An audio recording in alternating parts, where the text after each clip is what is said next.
Welcome to Uncommon Sense, where we do our best to make it common again.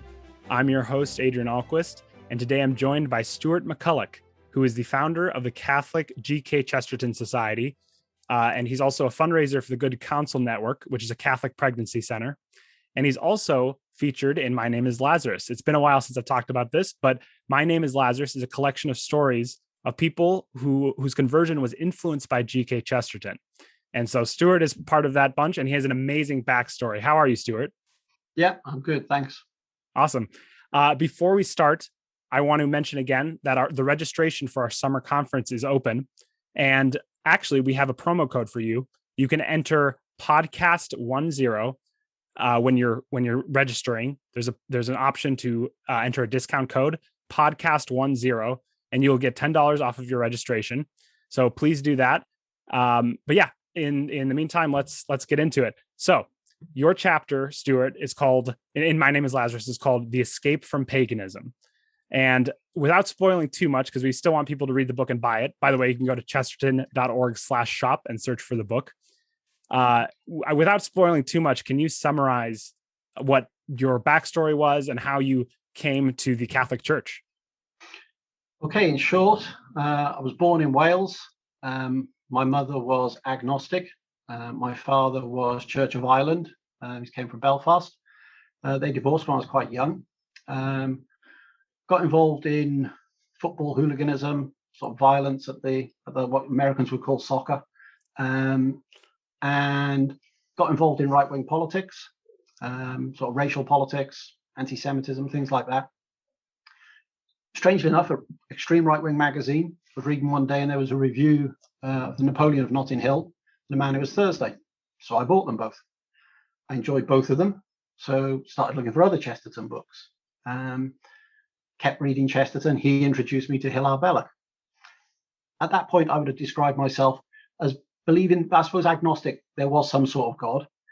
The right-wing politics tended to lean towards paganism, so looked at that a little bit, found that things like ancient monuments like Stonehenge are closed for the summer solstice, Midsummer's Day. Well, I went there on Midsummer's Day, although we were banned from being there. Climbed over the fence, ran to the stones, got arrested by the police, quoting the United Nations that I had the right as a pagan to be there. It was built for pagans, so I thought I had a right to be there. Kept reading Chesterton, kept reading Belloc. More and more, I found it hard to argue with what they were saying, which was Catholicism. It was strange, really, because my father came from Belfast and he was from the Protestant side of the fence. I remember when I actually got baptized, thinking, how am I going to tell my grandmother? She'd lived a good part of her life in Belfast. She wouldn't say anything really bad about Catholics, but she left a Church of Wales baptism I was at once. She got up and left because she said, I'm not staying here to listen to this papist idolatry. I didn't even know what she was talking about. It was some hymn that mentioned Mary, and for her that was too much. So I remember getting baptized just before Christmas, and thinking, okay, I'm going to see her in a couple of days. This is going to be awkward. She started talking about her father when I was there, and he died when she was a child. And she said it was really sad. When he died, a priest tried to come to the house, and we threatened to throw a bucket of water over him. And so I said, well, why would the priest come? And she said, oh, it's really sad, but 6 weeks before he died, he became a Roman Catholic. So I laughed. And she looked at me laughing, and she said, you've done it as well. You're just like him. You've always been just like him. And she was older then, and she took it in her stride. She wasn't exactly happy, but she coped with it, which was a great blessing. My dad was fine. He was just, okay, if that makes you happy, I'm happy that you're happy. That's fine. My mother, we spent the next 15 years before she died, I suppose, arguing about religion, discussing. I suppose that sounds politer, but arguing was more it. But all the way through the paganism, it was just constantly reading Chesterton and Belloc. And it was just clear everything they said was true. With anything else you read, you pick up any other book, I always have little nagging things where I think, well, okay, I like 90% of your book, but this 10% doesn't fit. But you finish a Chesterton or Belloc book and you think, well, that's it, it's 100%. So for me, yeah, that was really it, and how I got there. Yeah. Amazing. Your story sounds very familiar. When I interviewed Joseph Pierce, he was involved in radical politics, and G.K. Chesterton influenced him away from that and towards the Catholic faith. It's very interesting. I mean, you guys, it was a major deja vu, and I think you were saying your wife said a similar thing, right? Yeah, my wife read Joseph Pierce's book, Place for the Devil, and at the end of it, she sort of said, sorry, are you related? Are you twins? I mean, there were differences between my story and Joseph's. I'm from Wales. He's from England. I think his family were probably much more patriotic than mine would have been. I didn't come from a patriotic background at all. My family would have been much more on the left. I mean, one of my uncles to this day is still a member of the Socialist Workers' Party, and he's very active with them. So we had different background, but we converged on the way. I remember the first time I met him was at a Remembrance Day parade for the National Front in London. So that's a long time ago. Yeah. Well, your story and Joseph Pierce's story, it goes to show that some of the some of the conceptions about religious people are just wrong, especially, I mean, with the communities that we want to look at. I mean, we're painted as religious nuts and right wingers a lot of times, but it's interesting how the faith actually led you away from being radical and away from things like anti-Semitism, excuse me. And that's another thing that is a misconception about G.K. Chesterton among certain circles. They think he's anti-Semitic for some reason. It's kind of like painting Abraham Lincoln as a racist, which is what some people are into nowadays. It's a lot like that, I would say. And but you said in your chapter that G.K. Chesterton helped me to stop hating Jews. And so why was there that connection there with G.K. Chesterton? Why was he able to do that? What about him? What did he say? I think one of the things is the way he writes, early 20s, 1930s, the way that he would write about Jews is not a way people would write today. But so that means that people on the right much more open to reading it. There are things he would say that people would look at now and think, oh, I'm a bit uncomfortable with the way he said that. When you actually read all of it, it takes you away from that. I mean, there's a quote in The Paradoxes of Mr. Pond, if I'm right, where they describe a quote there as being anti-Semitic, and it's where he talks about suggesting that a Jew should dress like a Jew and keep his name. And that really resonated with me, because one of the things that anti-Semites spend all their time doing is looking for, quote, hidden Jews, Jews who've changed their name. And then you can say, well, look, there are 5 Jews working there in that government department. None of them are using their real name. This is a conspiracy. The point that Chesterton was making was, if actually, if instead of being called Mr. Smith, he was called Mr. Goldsmith, there is no look of a conspiracy. For the anti-Semite, then that propaganda has gone. Chesterton could see that very clearly. But I think he gets read by a lot of people on the right, or even anti-Semitic people, because he does talk, he'll use the word Jews and Jew, and you don't use those words these days, or maybe you do in America, but you don't in England. So I think people read him because of that. And I think I can say some of the things that he wrote at the time that I was very anti-Semitic. I was quite disappointed in his lack of anti-Semitism. I remember one of the things about his brother, when his brother was prosecuted in the Marconi scandal, which group of politicians had done some share dealing, underhand, all of that. One of the Jewish politicians sued him for defamation of character, something like that.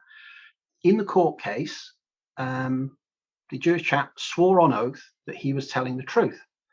The judge then asked Cecil Chesterton, did he wish to cross-examine him? And he said, no, if a gentleman has given his word of honor, then I obviously will accept that. And thus Chesterton lost the case.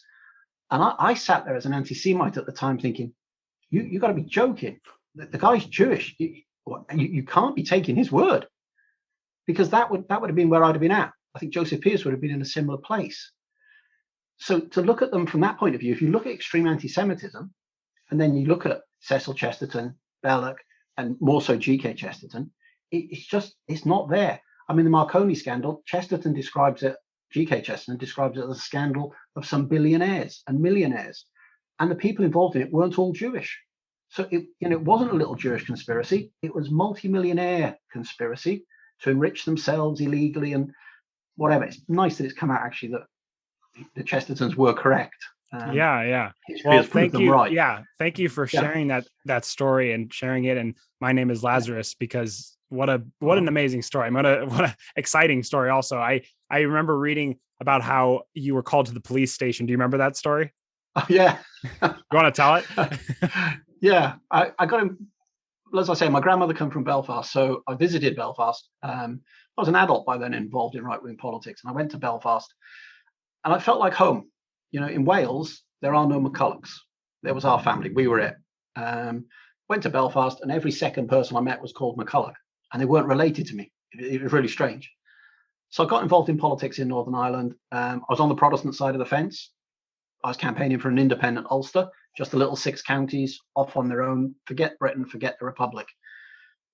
Didn't have a lot of success. Had some people who supported it. I went back to England at some point to visit friends and family, and went to Wales. Came back, and there's a note through my door, just said, Stuart McCullough, please phone Captain so-and-so at the RUC station, the police station. I thought it was a joke. It was a little handwritten note on a Post-it note. But I thought, well, I better phone it. It's going to be one of my friends. It's a laugh. It's funny. And I phoned it, and right enough, it was a sergeant down at the police station who said, oh, yeah, come in and see the captain. So I went in to see him. He said, you're not in trouble, so don't worry. So I didn't bother with a lawyer. I went in, and he sat me down, and very formally, he said, Mr. McCullough, I have to inform you, we have reason to believe that the Provisional IRA are planning to kill you. So I said, oh, wow. Okay. Yeah, it was.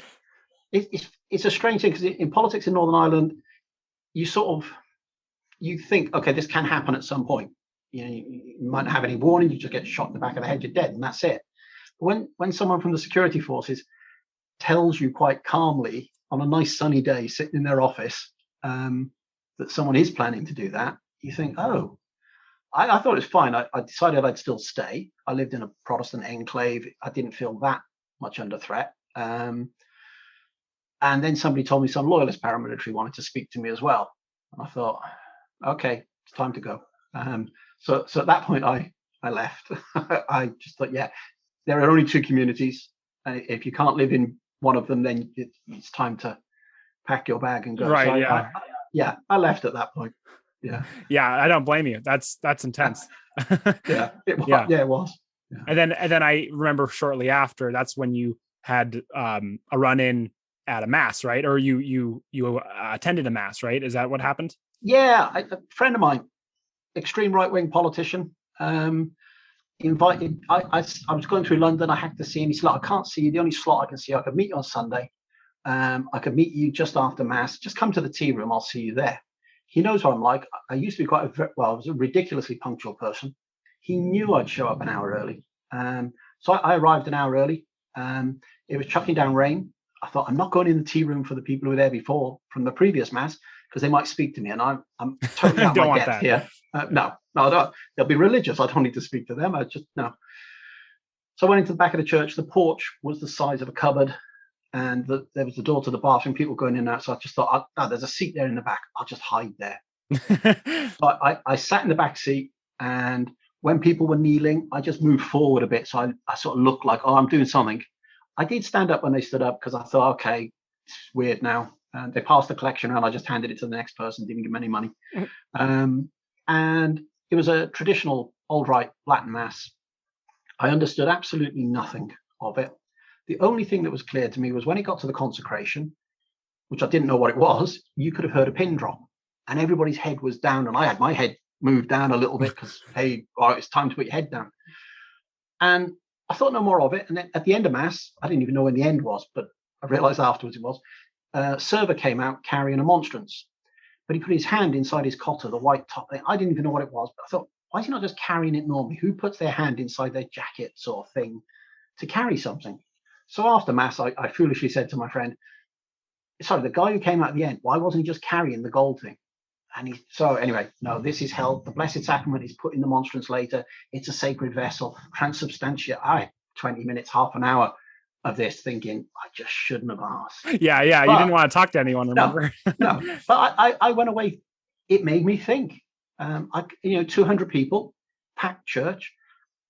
Quite a lot of them were young, and there was definitely something there that they thought was real. So I asked more questions foolishly, and it progressed. Yeah.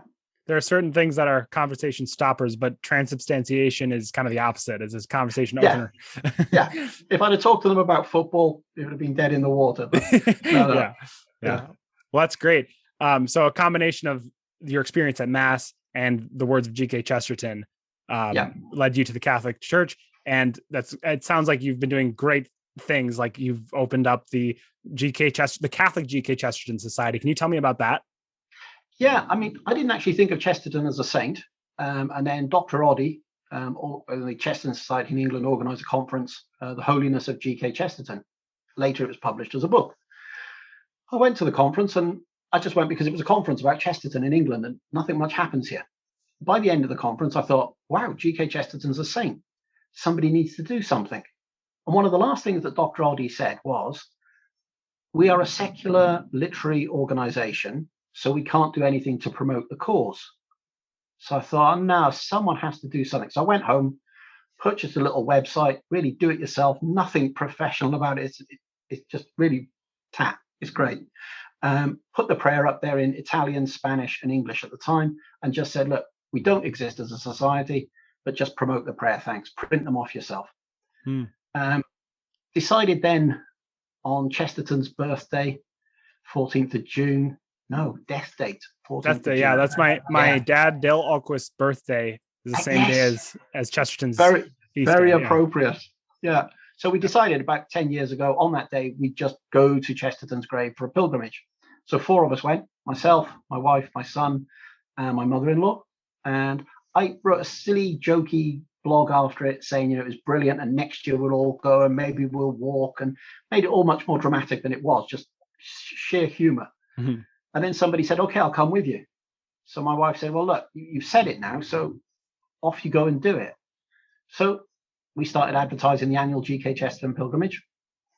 We start where he was baptized in Notting Hill. In fact, if you haven't read the first paragraph of his autobiography, all go and stop now and just go and read it. It's about where he was baptized. And that paragraph is priceless. I mentioned it to a priest, and he just quoted the whole paragraph from memory. It's brilliant. It's one of the best paragraphs in the book. Great. So we start at St. George's Anglican Church, and then we walk out to Beaconsfield where he's buried. It's 27 miles. We do it in one day. We're doing that now. We've had 10 pilgrimages. The 11th one is coming up on Saturday, the 24th of July. If you can't walk 27 miles, don't worry. You can walk a bit of it with us in the morning. Or what a lot of people do, we have Mass in the middle of the pilgrimage, and you can just join us for the last 6 miles. If you are not in England, don't worry, you can still join in. We take prayer requests from all over the world. I'm sure that most people listening to this have got something they would like to change that they can't change, and God can, and Chesterton will help them with it.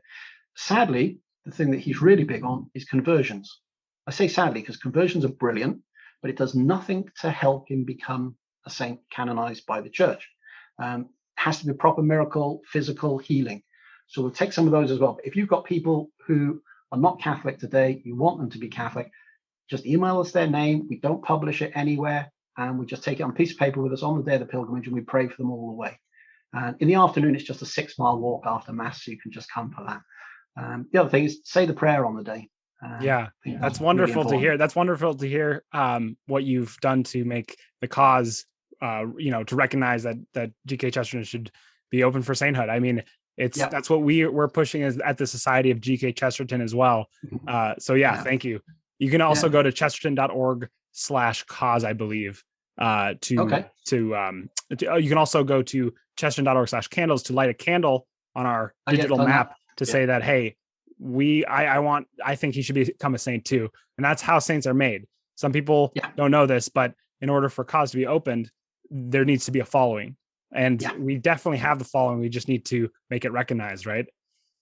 Yeah, no, that is the case. There's definitely a following. I mean, we've got more than 100 people have walked part of 200 miles in England for Chesterton. We do send a postcard to the bishop every time we walk. Great. Everyone sends a postcard to just tell him. I think the last bishop was a bit confused with not opening the cause, but anyway, he's gone now. So there's a new bishop. So 27 miles, huh? Yeah. Impressive. It's quite nice because I'm not very fit. And what's been really nice, actually, a ridiculous thing with some of the pilgrimages, I had a few people who they've looked at me and said, yeah, okay, I'll just do it all then. Because they've looked at me and thought, well, if he can do it, so can I.